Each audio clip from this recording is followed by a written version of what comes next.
there any other concern before you read the ruling?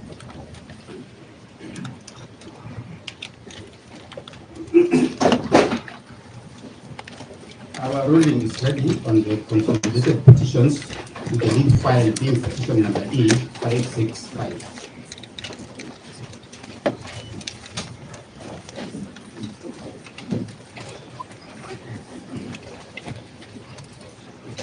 We have set out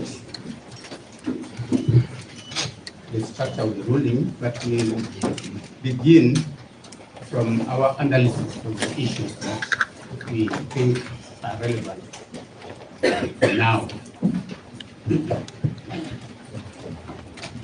This is the ruling. Having carefully considered the pleadings, submissions, and evidence of record, we consider the following issues arising for determination. 1, what are the prevailing constitutional and statutory interpretation methods? 2, whether the Honorable the DCJ can assign judges pursuant to Article 165, Sub-Article 4 of the Constitution. 3, other related matters. On the first issue, the Constitution is a document sui generis. It is the norm which legally commands superiority and dominance over any other laws, and its interpretation, as of necessity, must be in a manner that all other laws bow to.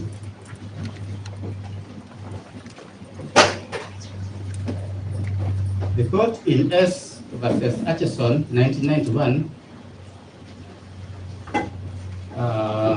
captured the centrality of the Constitution as follows. The Constitution of a nation is not simply a statute which mechanically defines the structure of government and the relationship between the government and the governed. It is a mirror reflecting the national soul, the identification of ideals and aspirations of a nation, the articulation of the values bonding its people and disciplining its government. The spirit and tenor of the Constitution must therefore preside and permeate the process of judicial interpretation and judicial discretion. In the matter before the court, the High Court has once again been called upon to address the issue as to whether the Honorable the Deputy Chief Justice of the Republic of Kenya, whom we refer to herein as the DCJ, can exercise the power of assigning and impaneling expanded benches of the High Court. As such, the interlink between Articles 161 sub-Article 2 and Article 163 sub-Article 1 and Article 164 sub-65 sub-Article 4 of the Constitution, as well as Section 5 of the Judicial Service Act, come into play. On that score, it is paramount to briefly look at how the Constitution and the statutes ought to be interpreted. As a starting point, the Constitution itself provides for its own theory of interpretation. That is in Article 20, sub-Article 4, and Article 259, sub-Article 1.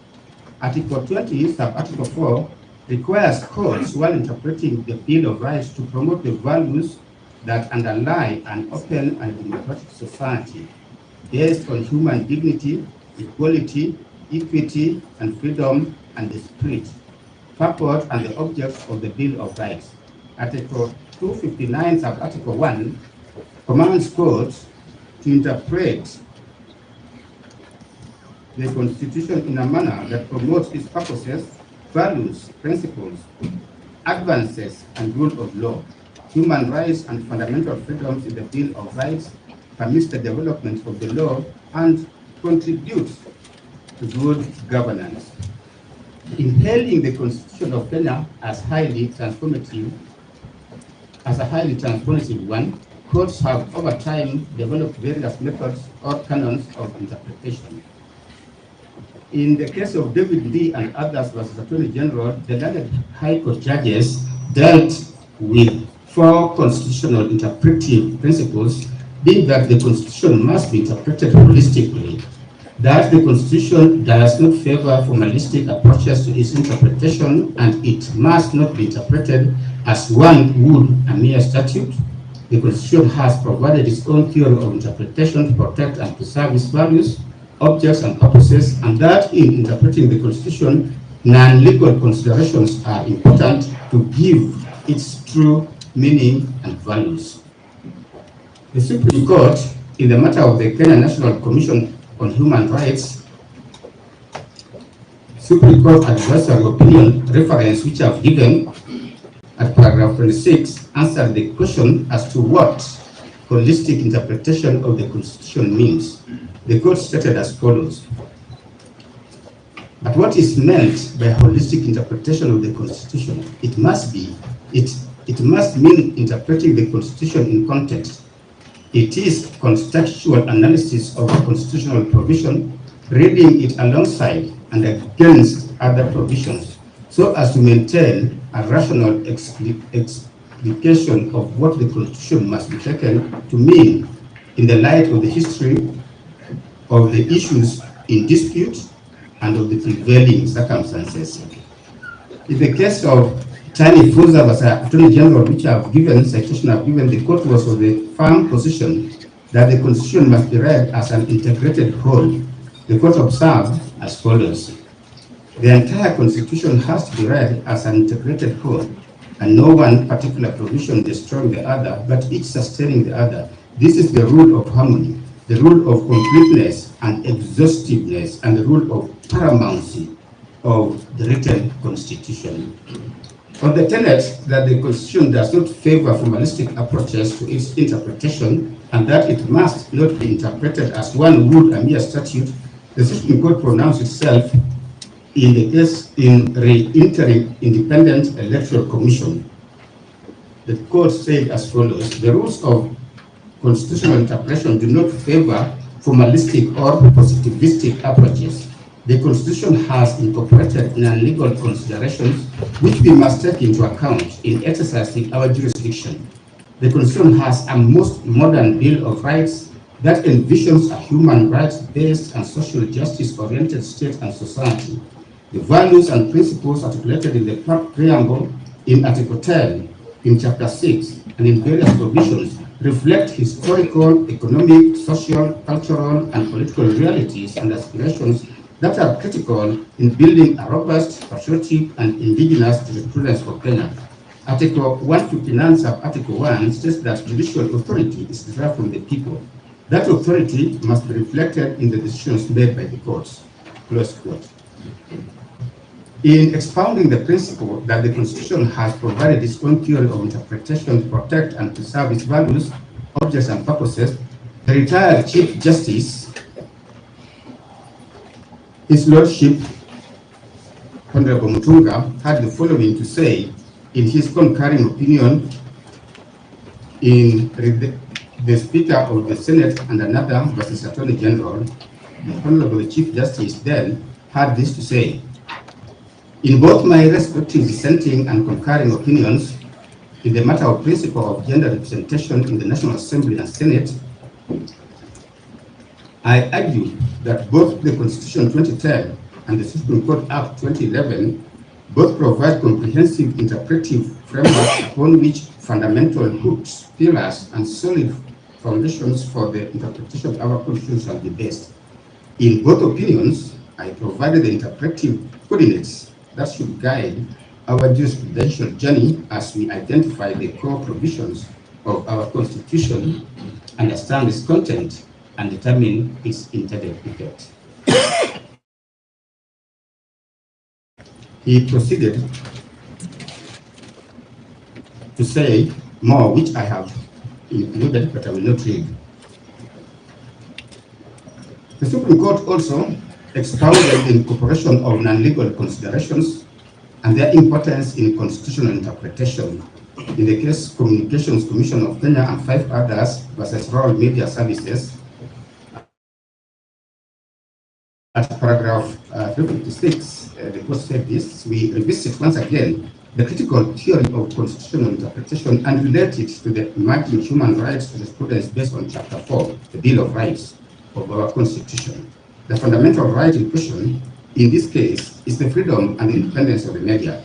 We have taken this opportunity to illustrate how historical, economic, social, cultural, and political content is fundamentally critical in discerning the various provisions of the Constitution that pronounce on its theory of interpretation. A brief narrative of the historical, economic, social, cultural, and political backgrounds to Articles 4, Sub-Article 2, Article 33, Article 34, and Article 35 of the Constitution has been given above in paragraphs 145 and 146.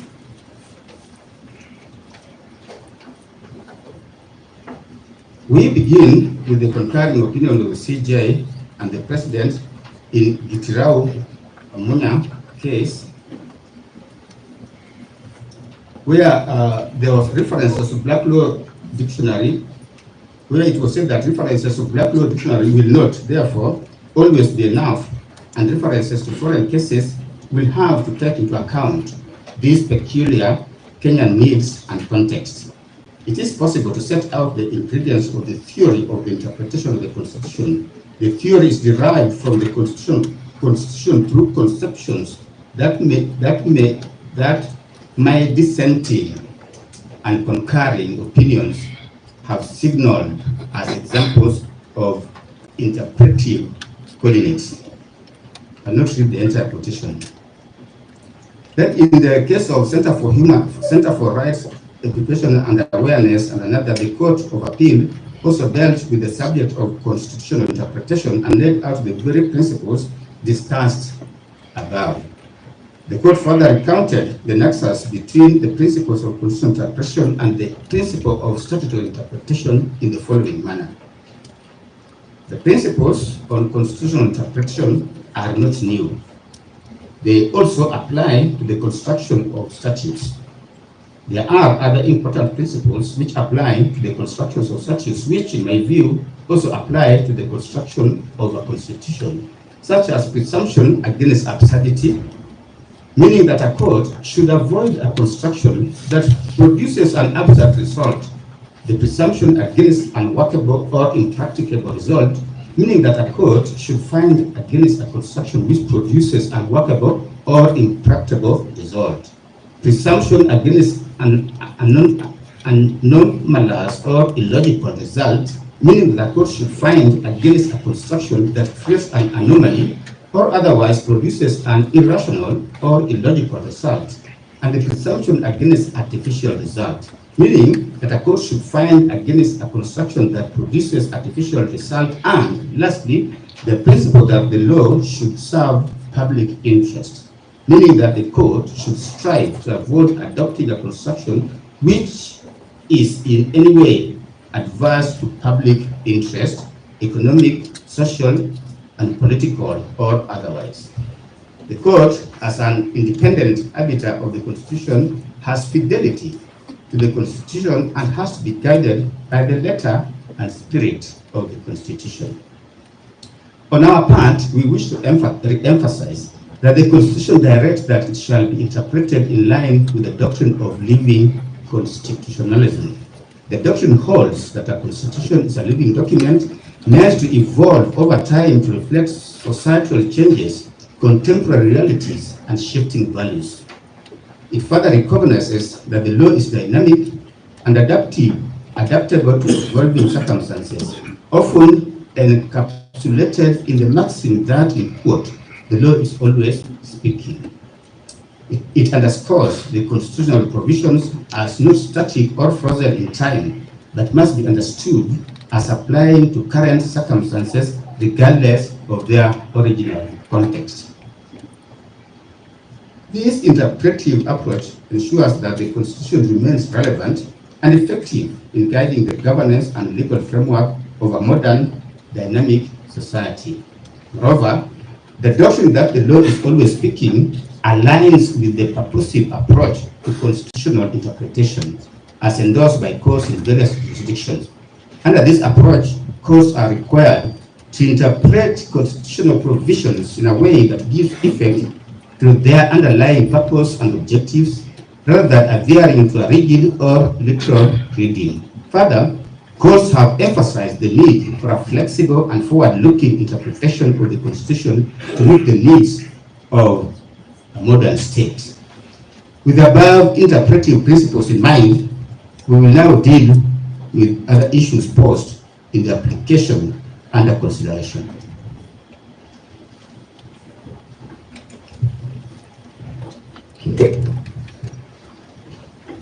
I will deal with the second issue on whether the DCJ can assign judges pursuant to Article 165, Sub-Article 4 of the Constitution. There is no doubt that this was the most contested issue in the subject application. Article 165, Sub-Article 3 and Sub-Article 4 of the Constitution provide for empanelment of benches of an even number of judges as follows. Permit me not to go through that. In dealing with the above issue, courts have taken two diametrically opposite positions. One of them being that the assignment of judges is a constitutional duty which can only be undertaken by the Honorable Chief Justice. As such, the Honorable DCJ cannot assign judges under Article 165, Sub-Article 4 of the Constitution. The other position posits that although the duty to assign judges is provided for in the Constitution, its implementation is administrative, and that duty can be undertaken by the Honorable DCJ. In Kenya Medical Research Institute versus AG, which was a 3-judge bench of this court, held as follows. They quote paragraph 37. Therefore, by empaneling this bench, the Chief Justice was carrying out his constitutional mandate as opposed to similar functions under the former Constitution, which were hinged on the constitutional provisions and were merely administrative. End of quote. In Lena, Conchela, and others, which was a 5-judge bench of this court, the court went ahead and described the role of the Chief Justice under Article 165(4) as constitutional as opposed to a merely administrative function. It also said, it is our view that a constitutional mandate of the CJ can be judicial, administrative, or political, and the current Constitution does not indeed state that the Chief Justice is the head of the judiciary which embodies all these functions.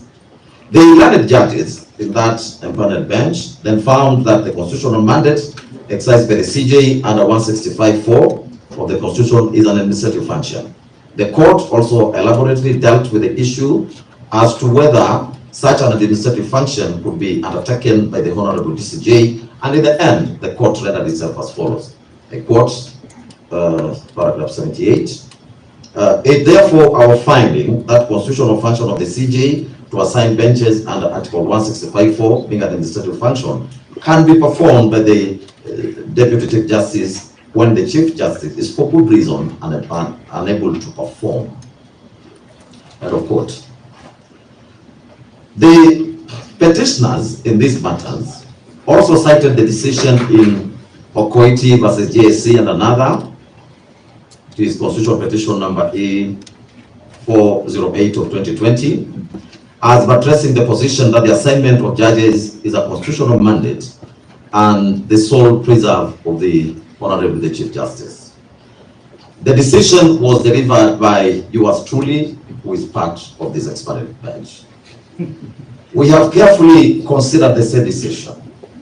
One of the issues therein, which may be said to have a bearing on this matter, was whether the Honorable CJ could rely on Section 5, Subsection 4 and Subsection 5 of the Judicial Service Act to authorize the Honorable DCJ to serve as the acting Chief Justice when the Chief Justice was proceeding on leave pending retirement until when a succeeding Chief Justice was appointed. As the matter did not deal with the nitty-gritties of the aspect of assigning of judges, but rather the constitutionality of the actions of the CJ who was exiting service, we respectively find that the issue is not at par with what is under consideration in this instant application. The said decision is hence distinguishable. Returning to the matter at hand, it is imperative to look at the various terms which come to play in this matter, including the administrative actions as well as judicial actions. We have gone through that. I do not think there's need for me to read all that. It's in the ruling, and I proceed to state that from the above discourse, we do not find any difficulty in affirming the position that a constitutional mandate of the Honorable Chief Justice can be judicial, administrative, or political. We further find and hold that the constitutional mandate exercised by the Honorable Chief Justice under Article 165, Sub-Article 4 of the Constitution is a constitutionally administrative function. We shall now consider whether the function of the Honorable Chief Justice under 165, Sub-Article 4 of the Constitution can be performed by the Honorable DCJ. Article 161 of the Constitution establishes the office of the Chief Justice as the head of the judiciary, and that of the Deputy Chief Justice as the deputy head of the judiciary. Article 163 of the Constitution creates the Supreme Court and designates the Honorable Chief Justice as the president of the court. The Deputy Chief Justice is to deputize the Chief Justice and is also the vice president of the court. Article 171 of the Constitution establishes the Judicial Service Commission, or the JSC, as one of the Chapter 15 commissions. The Honorable Chief Justice in JSC is the chairperson, and in this scenario, and unlike the constitutional architecture in Articles 161 and 163, the Honorable DCJ is not the vice chairperson of JSC. Running alongside the foregoing are the functions of the Chief Justice and the Honorable DCJ as provided for in Section 5 of the Judicial Service Act. The provision states as follows. This is in respect to administration of the judiciary. I do not need to read through all that. I proceed to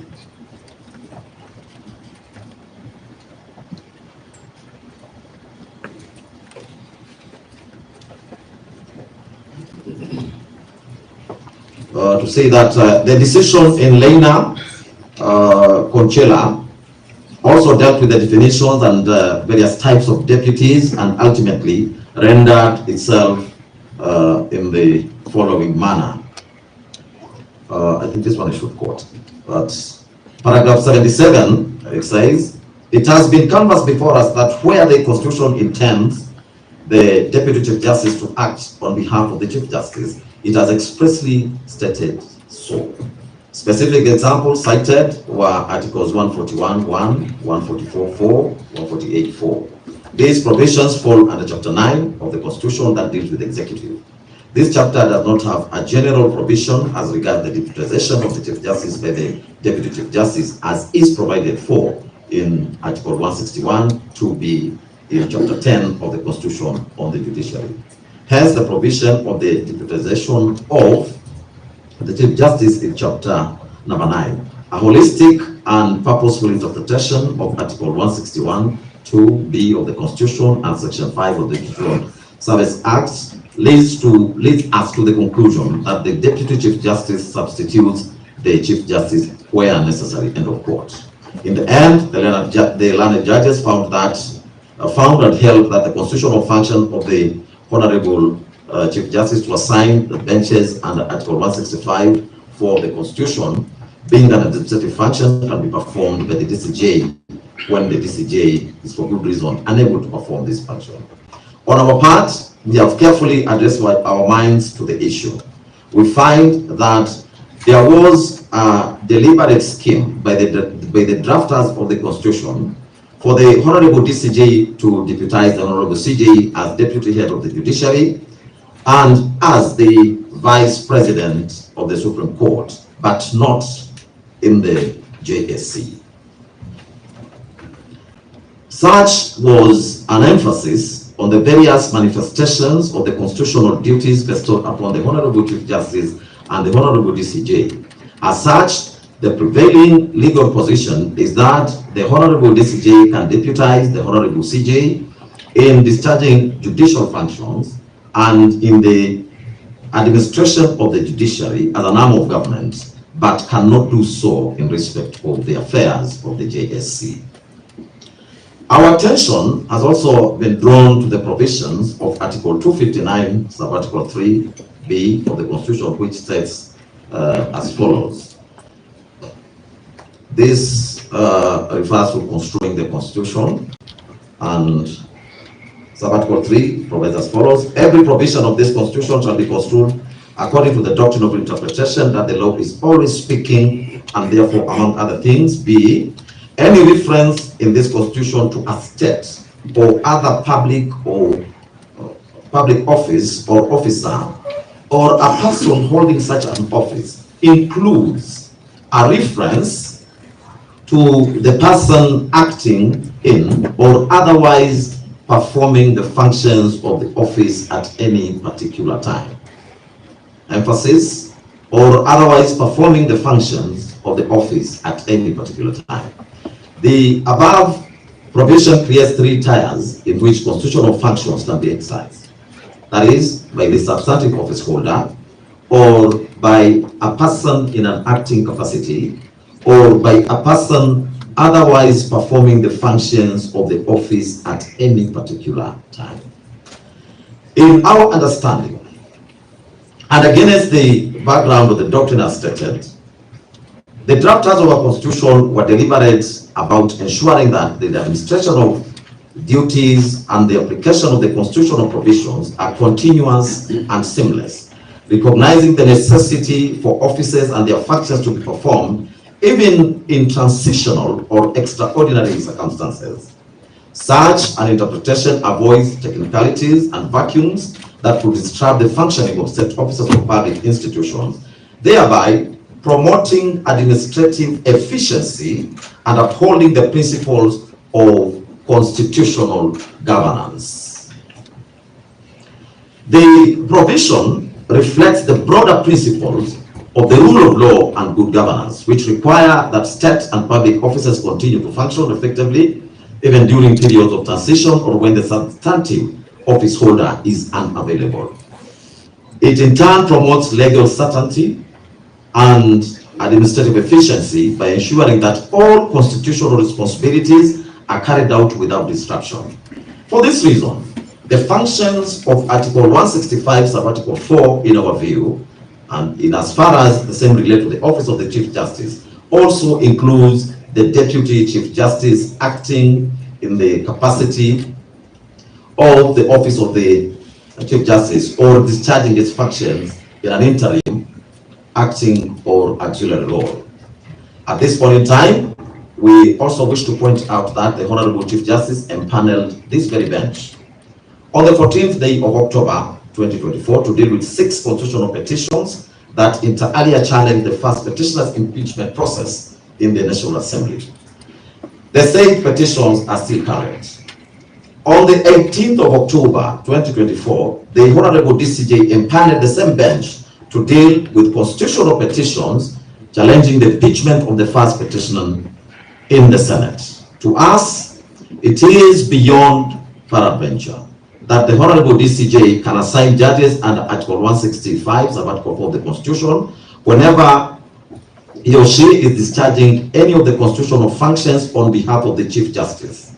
In this case, we do not find any fault in the Honorable DCJ assigning judges to sit in this bench, more so when the Honorable Chief Justice has not raised any red flag. Thank you. Right. I will deal with a question of other related issues that came up during the submissions on the application. Besides the issue of the benches and panelment by the Deputy CJ, several additional issues have been raised. The bench found it necessary to address these issues so as to ensure both the completeness of the record and finality in the issues raised. During the submissions, An issue was raised concerning the directions issued by the three-judge bench and the transmission of the files in Nairobi petition E565 of 2024, Kerugoya petitions E013 and E014 consolidated, as well as E015 of 2024. A review of the CTS, that is a case tracking system, confirms that the petition in E565 of 2024 was filed on the 18th of October 2024 at 8 o'clock p.m. Later that same day, approximately 5 hours on, at 1:51 p.m., Justice Chacha Mwita dealt with an application filed under certificate of urgency which had been submitted alongside the petition. By 5:33 p.m., roughly 3 hours after the earlier application, a notice of motion application dated the 1st of October 2024, was dated the 1st of October 2024, was filed, this time by the respondents seeking the following orders. 1, that the application be certified as urgent and service of the application dispensed with in the first instance.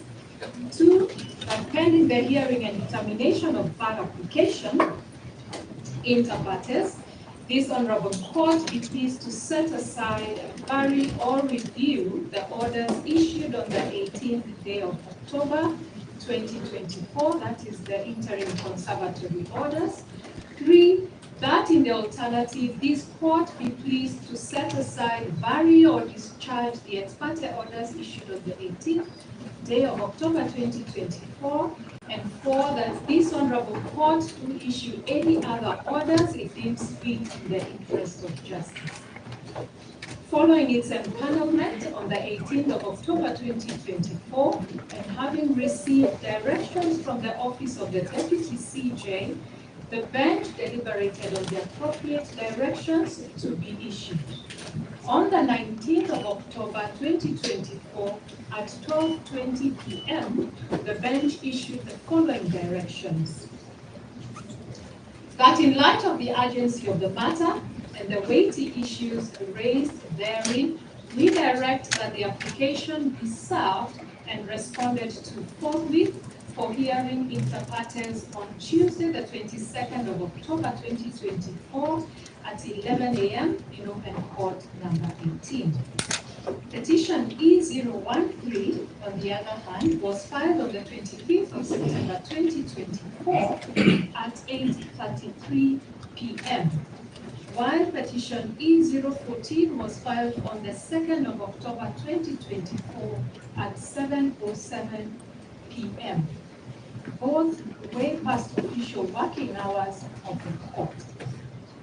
The CTS will further show that an application in E014 was filed on the 30th of September 2024, and directions were issued on the very same day, although the matter was not certified as urgent. Subsequent directions and a ruling issued on the 11th of October 2024 resulted in the consolidation of petitions E013 and E014, followed by an order for empanelment.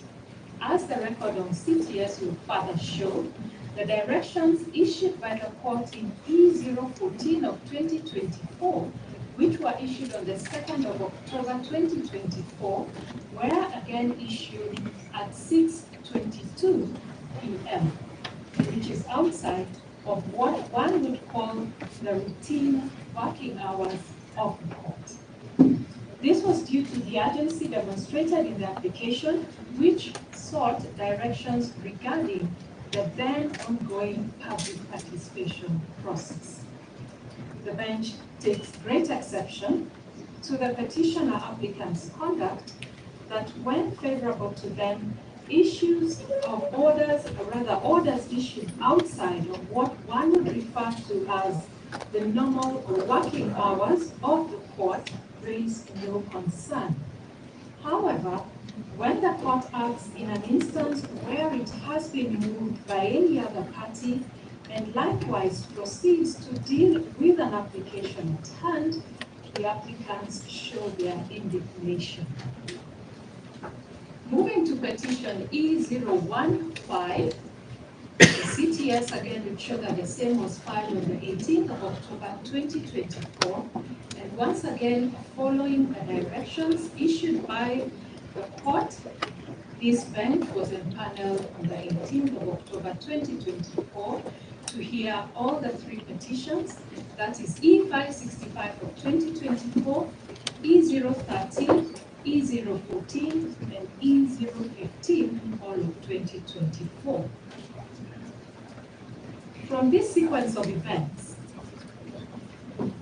it is notable that the interaction between council and the courts on an almost real-time basis is not novel, and is in fact a practice that councils are well familiar with.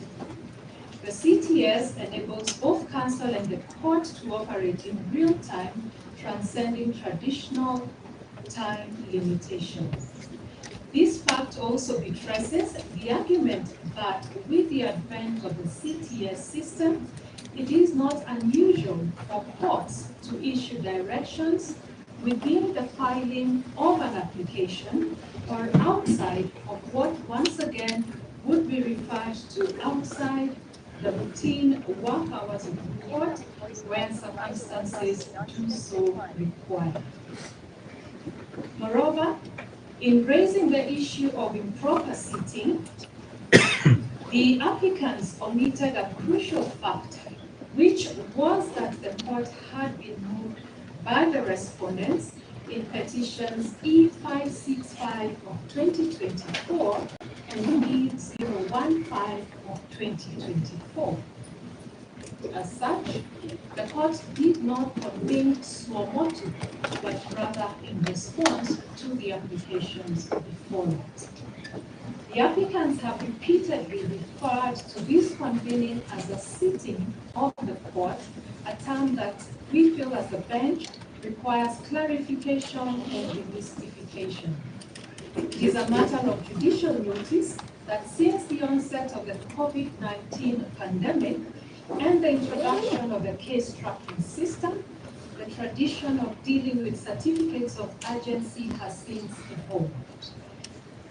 Allow me to quote the practice direction number 19A of the High Court Practice Directions of the 11th of January 2022, which states as follows: that applications filed under certificate of urgency shall be considered by the judge, we emphasize here, at the earliest opportunity.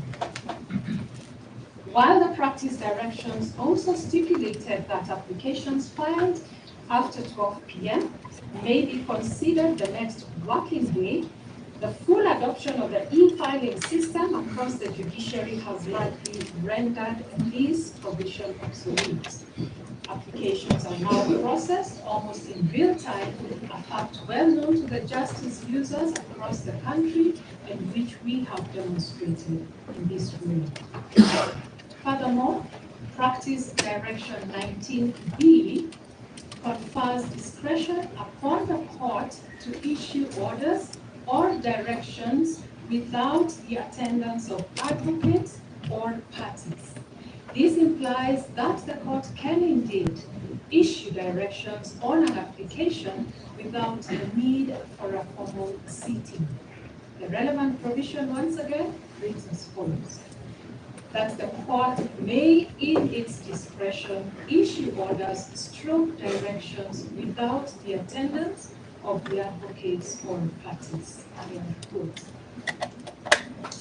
In this court, rather in this case, the issue has been raised that this court allegedly served and considered an application by the respondent on a Saturday outside of the official court hours. The ordinary definition of a sitting, as provided in the Black's-Law Dictionary, is a formal occasion when the court convenes to conduct its business. In this instance, no such formal sitting occurred. In this instance, I repeat, no such formal sitting occurred. Rather, the bench merely conferred and issued directions electronically as expressly permitted under Practice Directions 19B.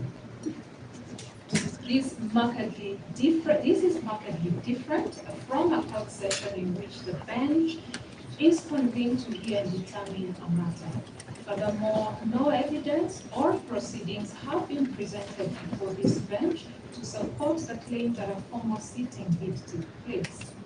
Accordingly, it is only fair and reasonable for the parties to dispel any notion that this bench convened to hear arguments from any party ex parte before issuing directions.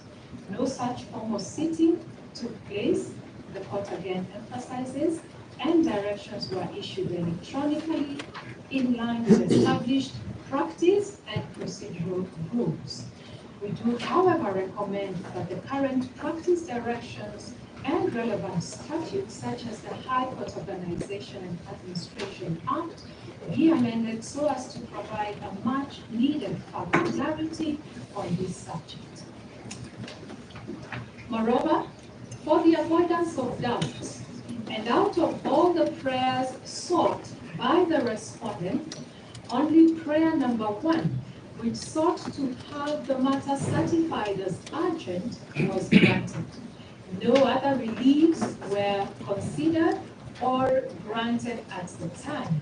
It is evident that the court was fully cognizant of both the urgency of the matter and the potential repercussions that granting any further ex parte orders could have had on the prevailing status quo. With this understanding, and in an effort to balance the scales of justice, the bench issued the directions that are now being challenged. We hold the view that there was nothing unconventional in the manner in which this bench dealt with the 2 applications filed under certificate of urgency.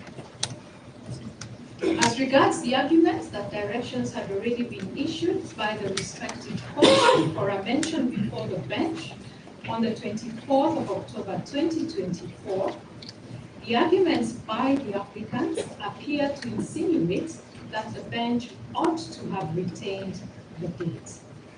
For clarity purposes, this date had not been given by this bench, rather this date had been given prior to the empanelment of this bench.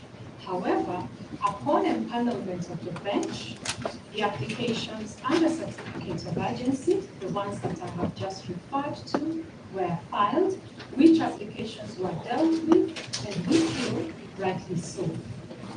Being seized of the matter, it is our view that the bench retains the discretion to issue appropriate directions depending on the developments and in light of its mandate as it did, having been moved by a party under certificate of urgency. With respect to the claim that was raised on discriminatory transmission of files to the bench, it must be emphasized that this bench has no role and no control whatsoever in the administrative processes that occur prior to its empanelment. Concerns have been raised about delays in the transmission of certain files, but it is crucial for us to clarify that the term transmission in this case may not necessarily refer to the physical transfer of documents. In the context of judicial processes, particularly with the advent of digital systems, transmission may very well refer to the electronic movement or assignment of case files within the judiciary's digital infrastructure. We say this on the strength of the fact that with the CTS, all file documents are available in real time across the judiciary, eliminating the need for physical file movement. Let me refer once again to Practice Direction number 41A Roman 2, which provides that advocates and litigants shall have access to court information electronically. While this court cannot and will not speculate on the causes of any delays in file transmission, the bench nonetheless finds no basis for concluding that such delays amount to any form of procedural omission on the part of the bench, as no such evidence has been presented.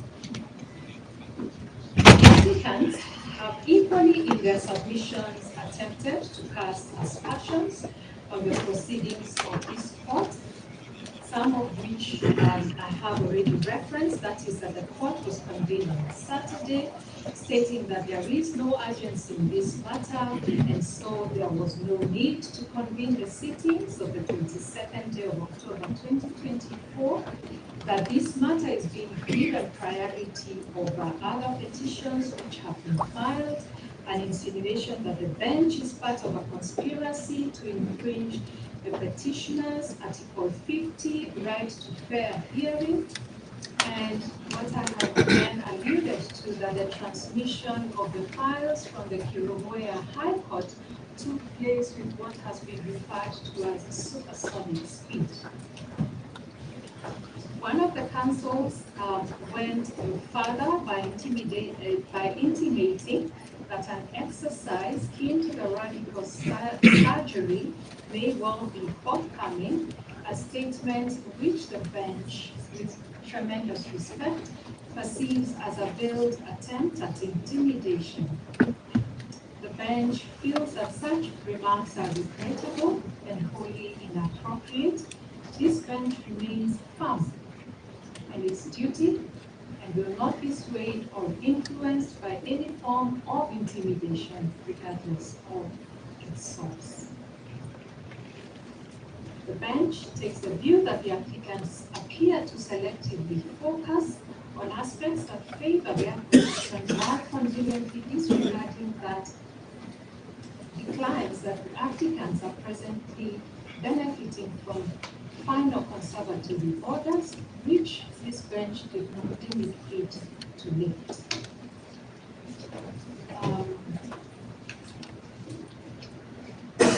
Despite having obtained final conservatory orders, as the court has already observed, it is now apparent that the applicants no longer perceive the urgency in this matter. Instead, they seek to cast aspersions on this court for addressing the matter with the necessary expedition. Such conduct is contradictory and undermines the very urgency that the applicants had initially invoked. The bench notes that the issues raised in this petition have on various occasions and before different judges consistently been certified as urgent and as involving substantive constitutional questions. This underscores the gravity and significance of the matters at hand. One of the counsels again insinuated that this bench is part of a conspiracy to violate the petitioner's right to a fair hearing under Article 50 of the Constitution. The bench finds that these submissions are without any foundation and wholly without merit.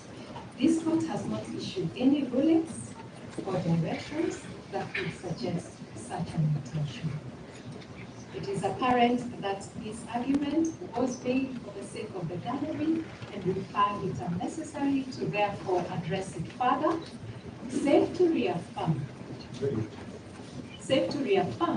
that this court remains fully committed to upholding the Constitution and the rule of law. In conclusion, we do find and hold that the accusations made by the applicants against this bench are entirely without merit.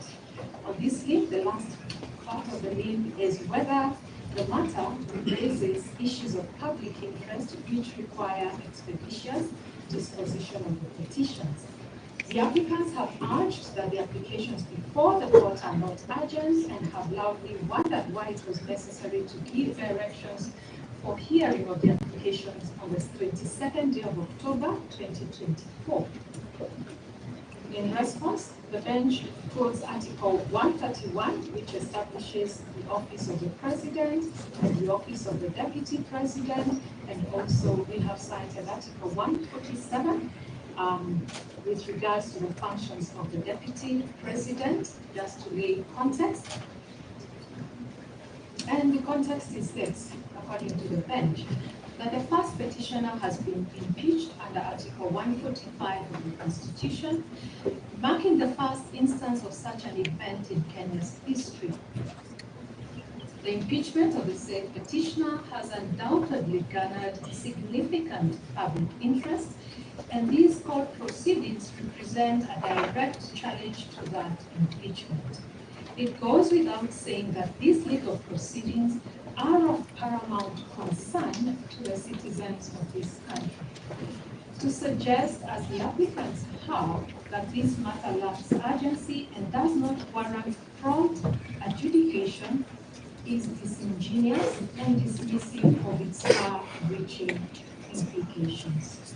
We have taken the liberty to define the term public interest in the Black's Law Dictionary, and you will also find the Supreme Court of Kenya's definition of public interest in the case of Stephen versus Orozco, which permit me not to get into. Safe to say that from the foregoing, a matter is of public interest if the holding on law affects a considerable number of people in society, if the holding in law involves government and or government agencies, if a determination of law affects the proper functioning of public institutions of governance or of the court's scope for dispensing redress, and if the holding of law affects the mode of discharge of duty by public officers. These proceedings, in our view, as the bench, raise enormous public interest, and it is in the interest of the public that these proceedings are heard and finalized most expeditiously. Therefore, the aspersions cast by the applicants concerning the directions for the hearing of the applications before the court on the 22nd day of October 2024 in our view lack basis and they are dismissed. This position, having carefully considered the application, we are satisfied that the prayers sought herein must fail. Nonetheless, as indicated in our ruling, there is a pressing need for a clear policy direction regarding the procedure and the process for handling virtual and online directions and proceedings. We commend the applicants as this application has eliminated the necessity for such guidelines and made the issue more apparent. As such, we hereby direct the Honorable Deputy Registrar of this division to transmit a copy of this ruling to the Honorable Chief Justice. Before we conclude, the bench wishes to once again emphasize its unwavering commitment to objective neutrality in this matter. We assure all parties that their right to a fair hearing remains fully safeguarded. The bench, acting in fidelity to its oath of office and in strict adherence to the dictates of the Constitution, remains resolutely committed to the fair and just determination of the issues before it.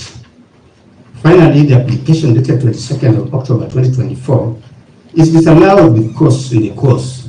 Leave to appeal is hereby granted. Certified copies of these proceedings and rulings shall be availed upon payment of the requisite court fees as the case may be. That's the ruling of the court.